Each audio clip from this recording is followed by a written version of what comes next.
Hello again. So this is the second part of a two-part commentary on different ways of structuring your compare and contrast argumentative essay. And in this second part of the commentary, we will focus on the point-by-point method of organization. So in this structure, it's when a paper discusses two items or subjects, in the case of what you're writing about two texts, or at least two aspects of the texts, together in relation to a series of points of comparison handled one at a time. Right, so in contrast to the subject by subject method, in which you'd be talking about one text or one aspect of a text in its entirety, and talking about the other text or some aspect of that text in its entirety, and then hopefully drawing all together in another paragraph, or at least one more paragraph. In this case, you'd be discussing the two texts alongside of each other, just like this vine is wrapping around the branch here, right? You'd be discussing them side by side in the same paragraphs, organizing your discussion around particular relational points between the two texts, whether in agreement or opposition. So for example, let's say that you wanted to write a compare and contrast essay about the infamous Grinch and Ebenezer Scrooge from the classic Christmas stories, How the Grinch Stole Christmas and Charles Dickens' A Christmas Carol. And you're operating according to the thesis that although the Grinch's crimes were more directly damaging to his immediate community in a material sense, Ebenezer Scrooge's miserliness is indicative of more deeply ingrained systemic abuses and psychological toxicity, and his narrative arc therefore traces a more profound and socially impactful redemption. So with a thesis like this, it's kind of complex, but the gist of it is that you're comparing two characters and discussing their character arcs alongside of each other and saying, and eventually coming to the conclusion that one of these characters' redemption that that his character's trajectory results in is somehow more profound than the other one. So it's not really a direct opposition, but you are evaluating the two against each other and you're valuing them differently. So in this case, your first point might be the crimes committed by the two, the crimes committed by the Grinch and by Ebenezer Scrooge. So you might commit a paragraph to talking about the Grinch in relation to his crimes.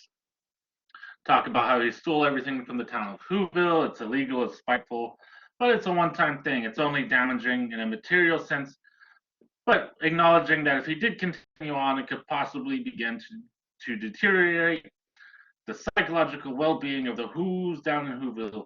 Also worth noting is that he was emotionally abusive to his dog. So I know that not everyone celebrates Christmas. That's not really the point. But if you're familiar with this story, he whips his dog. He's very mean to his poor dog. For those of you that are familiar with this story, you'll know that. Right. But the point is that you would discuss Scrooge and his crimes, right? So you're organizing around the point. The point is the crimes. And you've talked about, so this would be another paragraph where you're juxtaposing the two characters against each other at the same time. So you talk about how Scrooge hoarded his wealth while the near to him suffered. He didn't even enjoy himself, thereby not even making himself into a symbol of material hopefulness, right? So there's nothing like, it takes place in England, but there's nothing equivalent to the kind of American dream hopefulness of material gain, material fulfillment. He doesn't even have that. He's a completely unfulfilled character. Right? You might talk about how he impeded Bob Cratchit's freedom of religious observation and expression, stood by with Tiny Tim slowly dying. And you might talk about then how Scrooge's crimes were habitual, sustained, and steadily corrosive to the psychological well-being of his community. For example, this might be exemplified. The effects of this might be exemplified by the charwoman's plundering of the bed sheets, etc. You might look at you look at specific passages and quotes for each of these characters in each case, right? And this might be, you might do one paragraph for the crimes of Grinch and one paragraph for the crimes of Scrooge, but it's kind of complex, right? The way that this is set up, this particular thesis. So you probably get 2 or 3 paragraphs actually for each of the characters in their crimes. So you'd probably be looking at, this paper would probably be up to 8 paragraphs at this point. So this would probably be longer than anything you guys are writing for this class. But then you discuss the point of redemption. You would discuss the Grinch's redemption first. You talk about how the Grinch is moved in the moment by the Who's singing and everything back. So if you know the story, he takes everything away from these little creatures, and he thinks that they'll all be horrified and that their Christmas will be ruined and everyone will be sad. And then he hears their singing and he realizes that they all love each other and that there's more to the spirit of Christmas than just material objects. Right, so that's the Grinch's redemption if you're not familiar with the story. But just as the Grinch's crimes are impulsive and representative of a kind of capriciousness, that he moves according to a kind of whim, he's fickle. Just so his redemption might be just as impulsive and fickle, just as capricious as his crimes. So kind of making the case that, his crimes are kind of a one-time thing. He committed them impulsively, at least more impulsively than Scrooge committed his crimes. So his redemption might not be as profound. This paper might be arguing that the Grinch might revert to his old ways because he's a fickle character. His redemption is as light as the crimes that he committed, or as impulsive as the crimes that he committed. So it's not a full and complete, spiritual conversion, full and let's say psychological conversion, right? Let's keep it logical here. And then you look at the redemption of Scrooge, and you talk about the spirits took Scrooge through a deep plunge of his psyche and exposed through his personal history the pain and suffering to which he contributed throughout his personal history, right? So if you're familiar with the Christmas Carol, you'll know that Scrooge's redemption is based on a deep look at his whole life, not just a single crime. He's looking at everything that he is, his entire personage. And upon his reformation, Scrooge sets out to compensate for not just one night like the Grinch, but for a whole lifetime of avarice and cruelty, right? So habitual patterns, habitual crimes committed every day, not just one big massive heist, but just robbing a little bit every day. And the argument here is that his redemption is ultimately more profound and lasting because he becomes involved with the Cratchits, his family, with a little dying child named Tiny Tim. And he develops an experiential understanding of love, sympathy, and empathy. In the text, we get some idea of his life going forward, and we know that he, takes care of his family, saves Tiny Tim, so on and so forth. But the point of this is that it would be going point by point. So rather than the subject by subject method, where he, like in the previous part of this commentary, in part 1 of this commentary, where you're talking about apples, then you're talking about oranges, and then trying to tie it together. In this case, you're talking about Grinch, then Scrooge, then Grinch, then Scrooge again, right? So you'd be looking at the 2 different texts gathered around a particular point, and then you'd be looking at another point with the 2 texts gathered around it, discussing them side by side, alternating with one another, intertwining with one another, and making your point that way. And for the most part, this is probably the best way for most of you to go. I won't say in every case, by no means. Like I said in the previous part of this commentary about the subject to subject method of organization, the subject by subject structure has a lot of value in it, especially if you're doing a kind of lens analysis where you're explaining one of the texts or some aspect of one of the texts through the other text, right? So either one can be highly effective. So with both of these formats, bear in mind a couple of things. Paragraphs versus sections.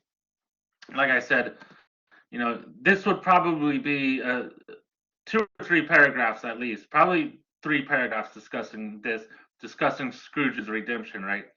So you want to be careful about saying, okay, so here's point A and point B, text 1 and text 2, right? You want to be careful about dividing up your paragraphs appropriately. Just because you've talked about Grinch's redemption and then talking about Scrooge's redemption, you want to be careful about avoiding the pitfall of, say, talking about the Grinch's redemption all in one paragraph if there are different topical aspects that construct that redemption. And just so with Scrooge in this case, uh, you wouldn't want to talk about Scrooge and his redemption and all of these different points, 1 and A and B. You wouldn't want to talk about that all in one paragraph, probably. You'd want to express that, analyze that, and dissect that over a couple of paragraphs. And think very carefully about how you select your points in this point-by-point method of organization. Make sure that the points are meaningful, not arbitrary, that they're somehow developing a kind of logical arc that's leading to a final conclusion. And be careful how you order your points, right? So in the case of the Grinch and Scrooge here, if you were writing this paper, it would be a little bit odd if you talked about the redemption of each of these characters, which the argument is really rooted in, and then reverted back to talking about their crimes. It would seem a little counterintuitive. And you know, in the case of these characters, you'd be wanting to follow the character arc, the trajectory, but the argument about the redemption is ultimately rooted in explanation and analysis of the crimes that they committed. So in order for the assertions about their respective redemptions to make sense, one first has to establish an understanding of their crimes, right? So it follows a logical trajectory. It's moving towards a certain point, and each part of this paper would build on the last part, right? And just so you'd want to, if your ultimate point is that you want to end on Scrooge, then you want to make sure that you are going to alternate your paragraphs accordingly as well. Talking about the Grinch first and then Scrooge, right? If you wanted your argument in this case to privilege the Grinch over the Scrooge and say make a deeper point about the Grinch, then you'd probably want to start with Scrooge so that you end on the Grinch, right? So just give very careful consideration to how you structure these things, why you're structuring it the way that you are, why you're selecting the points that you're going to talk about. Make sure that none of your decisions are arbitrary. All right, so that ends this commentary on structuring your argumentative essay, born out of the compare and contrast method of analysis. Have a lovely evening.